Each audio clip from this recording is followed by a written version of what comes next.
এখন রাত বাজে 10:30। আজকেও কারেন্ট নেই। আর এই যে দেখুন, একটু আগে অনেক বৃষ্টি হয়েছে, এখনও মোটামুটি হচ্ছে, আর সাথে বিদ্যুৎ চমকাচ্ছে।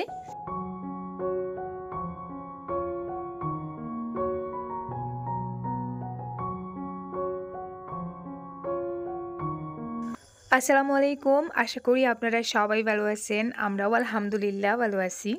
সুখ দুঃখের সংসারের আরও একটা নতুন ভিডিওতে আপনাদেরকে আরও একবার স্বাগত জানিয়ে আরও একটা নতুন ভিডিও আপনাদের সাথে শেয়ার করতে যাচ্ছি।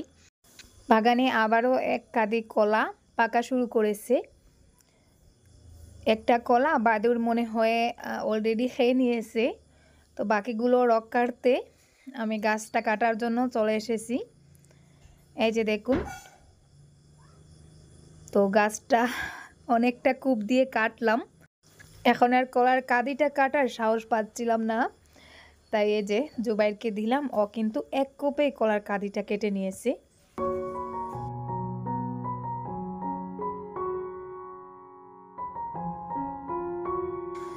এই যে দেখুন, এই কলাগুলো অনেকটা বড় বড় হয়েছে, আর এই যে দেখুন একটা কলা অলরেডি পেকে গেছে, আর বাকিগুলো হয়তো 2-1 দিনের ভেতর পেকে যাবে। আর আরও একটা কলা পেকেছিল, ওটা বাদুড় খেয়ে নিয়েছে। আর এই কলাগুলো মোটামুটি অনেকটা পরিপক্ত হয়েছে। গত সপ্তাহে যে কলার কাঁদিটা কেটেছিলাম ওটা তেমন একটা পরিপক্ত হয়নি, আর একটু সময় গাছে রেখে দিলেই ভালো হতো। তো ওটা কিন্তু আগেটার মতন না, ওটা অলরেডি গাছেই পাকা শুরু করে দিয়েছে। আর গাছে যে কলাগুলো পাকা শুরু করে, গাছ পাকা জিনিসের আলাদা একটা স্বাদ থাকে, ওই কলাগুলোতে মোটামুটি ভালো একটা স্বাদ পাওয়া যাবে। আর আমাদের গাছের কলাগুলো অনেকটা বড় বড় হয়, আর বড় কলাতে সাধারণত বিচি থাকে, কামড়ে কামড়ে বিচি পাওয়া যায়, খুব বিরক্তকর এই বিষয়টা। তো আমাদের গাছের কলাগুলোতে কিন্তু বিচি নেই।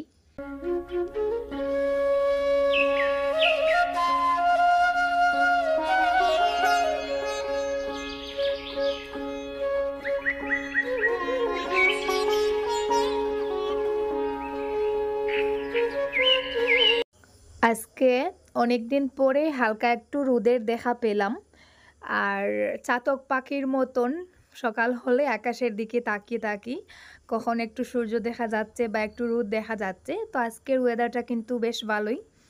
তো সেই সুযোগে আমি কিছু কাপড় মেশিনে দিয়ে রেখেছিলাম, কাপড়গুলো ধোয়া হয়ে গেছে, বের করে এখন রোদে দিয়ে দিচ্ছি। আসলে ভাবলাম ওই কাজটা খুব সকাল সকাল করে নেই। বর্তমান যে পরিস্থিতি, মানে রোদের উপর কোনো বিশ্বাস নেই। এই দেখা যায় রোদ, আবার দেখা যায় একটু পরে বৃষ্টি, জোড়ো বৃষ্টি, সাথে শিলাবৃষ্টিও চলে আসে। তো আজকে আকাশটা কিন্তু অনেকটা পরিষ্কার দেখতেই পাচ্ছেন, খুব সুন্দরভাবে সূর্যটাও দেখা যাচ্ছে। তো আজকে হয়তো সারাদিন রোদ থাকতে পারে, মানে ওয়েদার দেখে এটাই আন্দাজ করা যাচ্ছে। আজকে অনেক দিন পর রোদ উঠেছে, তাই মানে রোদ দেখে আর মাথাটা কাজ করতেছে না, মনে হচ্ছে আজকে অনেকটা কাজ করব।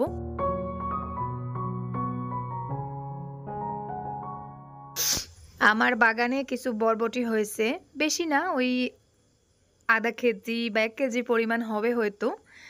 তো বরবটিগুলো ভাবলাম পেরে নেই। এই যে দেখুন, কিছুটা বরবটি অলরেডি কাকলাস খাওয়া শুরু করে দিয়েছে। তো কাকলাসের জন্য, বাদুড়ের জন্য বাড়িতে কোনো সবজি বা কোনো ফল আসলেই রাখা যায় না।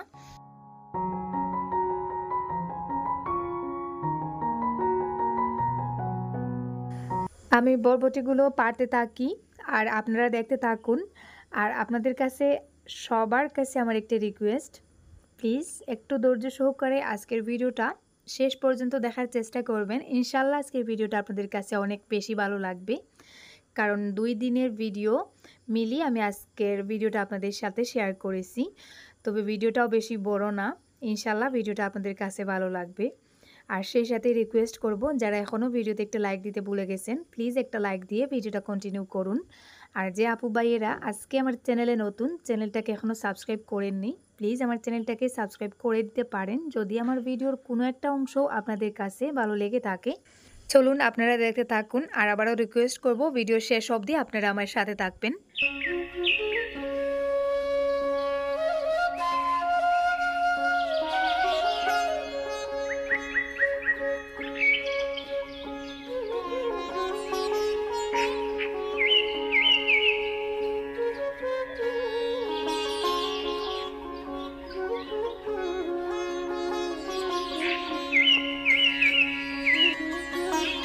এখানে দেখতে পাচ্ছেন আমাদের বাসায় আজকে একজন স্পেশাল মেহমান এসেছেন। তো আপনারা গাইজ করুন উনি কে?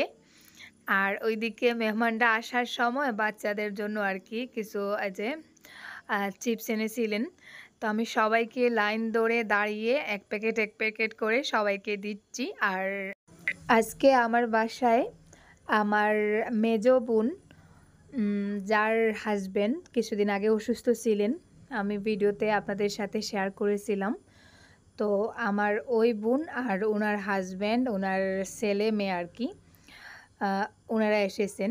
আর এই যে দেখুন ওকে আমি একটা প্যাকেট দিতে চাইছিলাম, ওর লজ্জা লেগে গেছে, তাই মুখ ডেকে প্যাকেটটা নিয়ে চলে গেল। তো আজকে আমি গাছ থেকে এই যে এই বরবটিগুলো পেরেছি, এখানে মনে হয় 1 কেজির থেকে একটু বেশি হবে।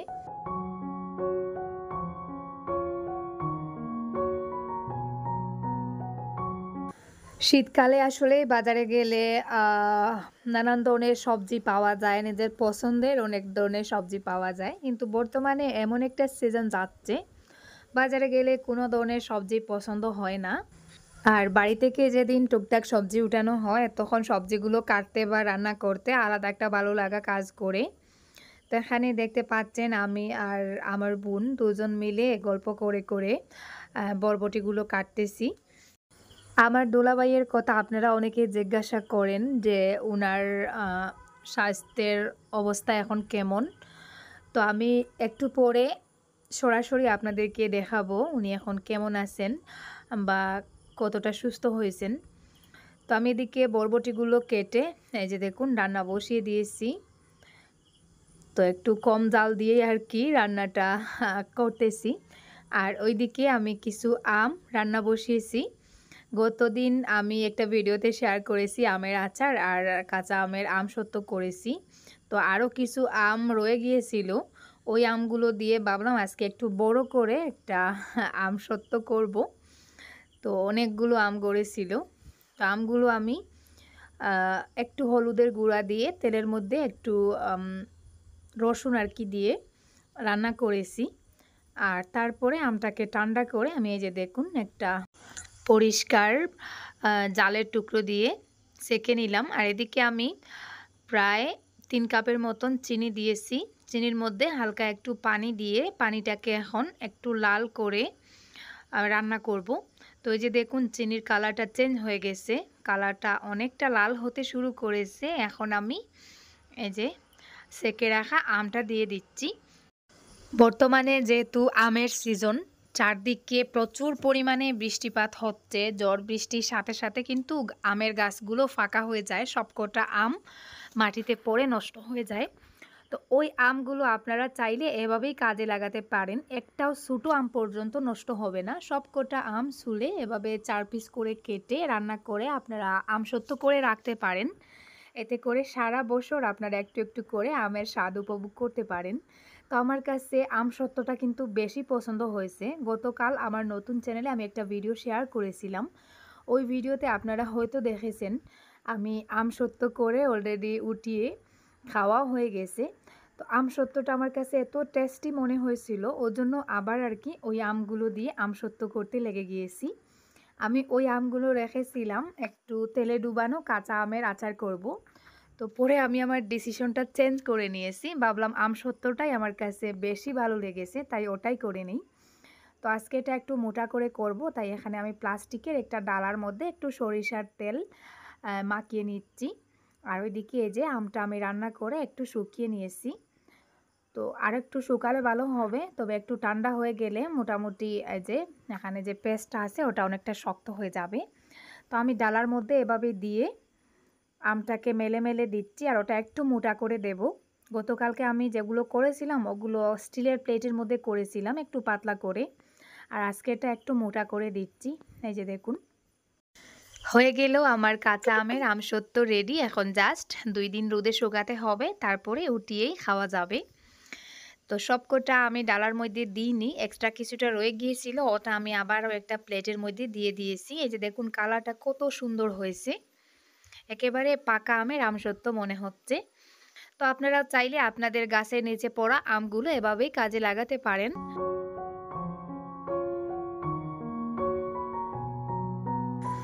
এখন বাজে সকাল 9:30। এখানে সকালের খাবার দাবার আর কি সার্ভ করা হয়েছে।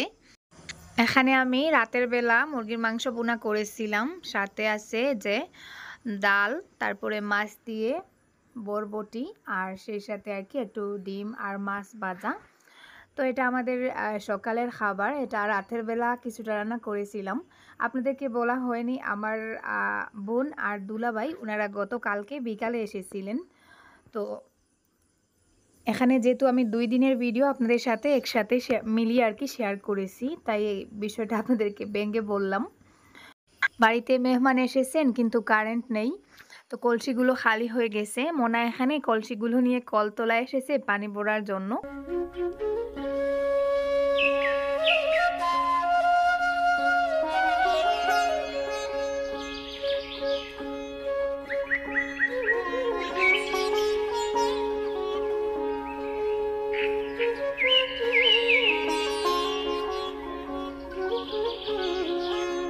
গাছের মধ্যে একটা পেঁপে, এই যে দেখুন পেকে আছে। তো পেঁপেটাকে পাড়ার জন্য চলে এসেছি। খুব বেশি গরম লাগতেছে, আর গড়ে আরও টুকটাক ফল আছে, পেঁপেটাও নষ্ট হয়ে যাচ্ছে, ভাবলাম পেরে নেই। তো জুবাইকে পারতে দিয়েছিলাম, আমি পেঁপেটা এভাবে খেচ নিতে চাইছিলাম কিন্তু পারিনি, মাটিতে পড়ে গেছে। তো যাই হোক, এই যে দেখুন পেঁপেটা কেটে নিয়েছি। ভেতরের দিকটা কতটা সুন্দর। আমাদের গাছের পেঁপেগুলো সত্যি অনেকটা মিষ্টি। কয়েকদিন আগে আমার বাসুর বড় সাইজের একটা পেঁপে এনেছিলেন, আপনাদের সাথে আমি শেয়ার করেছিলাম। অনেক বড় সাইজের পেঁপে ছিল কিন্তু খেতে তেমন কোনো মিষ্টি ছিল না। আমার গাছের পেঁপেগুলো দেখতে ছোটো ছোটো হলেও মাশাআল্লাহ অনেকটা মিষ্টি। নিজের গাছের পেঁপে বলে বলছি না, খারাপটাকে খারাপ ভালোটাকে ভালো বলার সাহসটা আমার আছে। তো এই যে দেখুন কালারটাও কিন্তু কতটা সুন্দর। আর ওইদিকে এখন ফ্রিজের টুকরো তরমুজ ছিল, ওটা ভাবছিলাম কেটে কুটে নিব। তো ওটা কারেন্ট না থাকার কারণে খারাপ হয়ে গেছে, তাই ভাবলাম বড় তরমুজটা কেটে নেই। গতদিন যে তরমুজটা যে কিনে এনেছিলাম, মাশাআল্লাহ ভেতরের দিকটা অনেক সুন্দর, পুরোপুরি পাকা তরমুজটা। তো এই তরমুজের বিচিগুলো আমি রাখবো। একেবারে গাছ পাকা তরমুজ মনে হচ্ছে। তো গরমের সময় আসলে শসা, তরমুজ, আম এই জাতীয় ফলগুলো খেতে বেশি ভালো লাগে। আর যেহেতু কারেন্ট নেই, কারেন্ট না থাকার কারণে মানে আজকে শুধু ঠান্ডা পানীয় কিছু বা ঠান্ডা জাতীয় ফলগুলো খেতে ইচ্ছা করতেছে।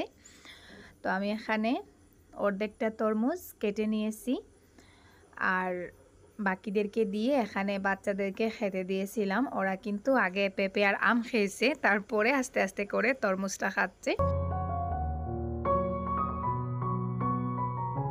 দুলাভাই এই মুহূর্তে বাসায় নেই, মনে হয় বাজারের দিকে গিয়েছেন। তো ওনার জন্য আলাদা করে রেখে তারপরে আর কি বাকিটা আমরা খাবো।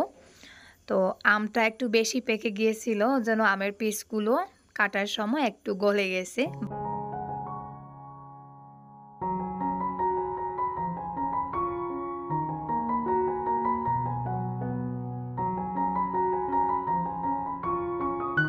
এদিকে আমাদের বাইরেও একজন মিস্ত্রি কাজ করতেছেন। এই যে দেখুন, আমার সিনটেক্স রাখার জন্য যে জায়গাটা আমি করেছিলাম ওটার নিচে এখানে যে বাঁশ দিয়ে একটা খাটের মতন করে বাঁধা হচ্ছে। তো ওখানে আসলে আমার নতুন রান্নাঘরের জন্য যে খড়িগুলো আমি রেডি করেছি ওগুলো রাখার জন্য। আর এদিকে আমি দুপুরের জন্য কিছুটা ডিম সেদ্ধ করতে বসাচ্ছি। আপু এবং দুলাভাই বিকালে চলে যাবেন, আর সকালে যেহেতু একটু বেশি করে রান্নাবান্না করেছি ওটারও অনেকটা রয়ে গেছে। এখন জাস্ট একটু টমেটো দিয়ে ডিম রান্না করব। আর এদিকে আপু বসে বসে এই যে দেখুন একটা কাঁঠালের এঁচড় কাটতেছেন, কাঁচা কাঁঠাল আর কি। তো আমাদের এখানে খুব প্রচলন এই তরকারিটার, আমরা এটাকে গাটি বলি। কাঁচা কাঁঠাল রান্না করা হয়। তো আপু অনেক পছন্দ করেন, উনি বসে বসে কাঁঠালটা কাটতেছেন, আমাকে অর্ধেকটা দিবেন আর উনি যাওয়ার সময় অর্ধেকটা নেবেন। আমি এদিকে ডিমটা সেদ্ধ করে ভাজি করে নিচ্ছি, আর সেই সাথে ডিমটাকে বুনা করেও নেব। রান্না করে করে এখন আপনাদের সাথে কিছু গল্প করি আমার অসুস্থ দুলাভাইয়ের বিষয়ে। আর একটু পরে আপনারা সরাসরি উনাকে সামনে থেকে দেখতে পাবেন। তো উনি আগের তুলনায় এখন মোটামুটি অনেকটা ভালো, তবে এখনও সম্পূর্ণ সুস্থ নয়। আর রেগুলার ঔষধ মানে চলছে, ঔষধগুলো খেয়ে যেতেই হবে। তো যখন দেখা যায় ২-৪ দিন ঔষধ খাওয়া বন্ধ করে দেন, তখন আবার আর কি উল্টাপাল্টা বকাবকি শুরু হয়ে যায়। আর যখন মানে ঔষধ খান তখন দেখা যায় কোনো দিন সারাদিন ঘুমিয়ে থাকেন, কোনো দিন আবার বেশি বেশি কথা বলেন, কোনো দিন আবার সারাদিন চুপ থাকেন, কারোর সাথে কথা বলেন না। ওরকম আর কি একটা অবস্থা। সম্পূর্ণ সুস্থ ওরকমটা না, তবে আগে যে অবস্থা ছিল মারামারি, বকাবকি, তারপরে এটা ভাঙ্গা সেটা ভাঙ্গা, তো এরকম অবস্থা এখন নয়। মোটামুটি আগের তুলনায় আর কি একটু স্বাভাবিক। তবে অসুস্থ হলেও তিনি ৫ ওয়াক্ত নামাজ পড়েন, মসজিদে গিয়ে নামাজ পড়েন, এক বেলাও নামাজ ছাড়েন না। এটা আসলে সবথেকে ভালো লাগে আমার। তো এই যে দেখুন, দুপুরের খাওয়া দাওয়া শেষ করে ওনারা চলে যাচ্ছেন, আর আমরা যাচ্ছি ওনাদেরকে এগিয়ে দিয়ে আসতে। আপনাদের কাছে যখন ওনার অসুস্থতার জন্য আর কি সাহায্য চাইছিলাম, তখন কিন্তু ওনার অবস্থা এত খারাপ ছিল, বলার ভাষা নেই, বাচ্চাদেরকেও ধরে মারতেন।